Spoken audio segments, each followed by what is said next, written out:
यह भारत का वो कुंड है जहां भगवान परशुराम ने अपनी मां की हत्या करने के बाद अपने हाथ से चिपकी हुई कुल्हाड़ी से मुक्ति पाई थी।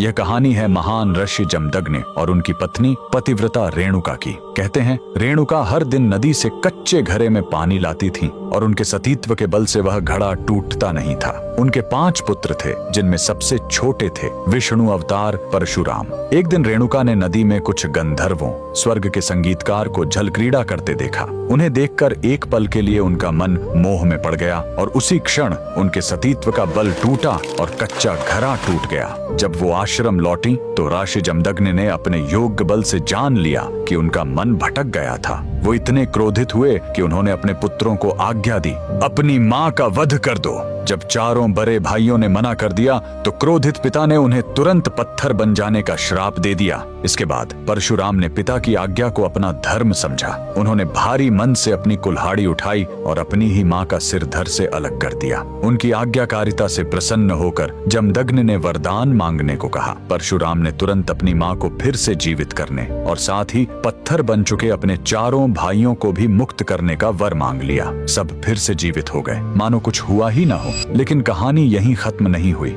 मातृ हत्या का पाप उस कुल्हाड़ी पर एक दाग की तरह चिपक गया और वो उनके हाथ से अलग ही नहीं हो रही थी। उस पाप से मुक्ति पाने के लिए वह दर दर भटकते रहे, लेकिन कोई भी तीर्थ उस कुल्हाड़ी को छुड़ा नहीं सका। अंत में वह पहुंचे पूर्वी हिमालय की लोहित नदी के किनारे और जैसे ही उन्होंने इस कुंड के जल को छुआ, चमत्कार हुआ। कुल्हाड़ी अपने आप उनके हाथ से छूट गई। यही पवित्र स्थान आज अरुणाचल प्रदेश में परशुराम कुंड के नाम से जाना जाता है। आज भी हर साल मकर संक्रांति पर हजारों श्रद्धालु यहाँ इस विश्वास के साथ डुबकी लगाने आते हैं कि यह कुंड उनके सारे पापों को धो डालता है, ठीक वैसे ही जैसे इसने स्वयं भगवान परशुराम को पाप मुक्त किया था। भगवान परशुराम को दिल से मानने वाले सभी भक्त कमेंट्स में जय परशुराम जरूर लिखें।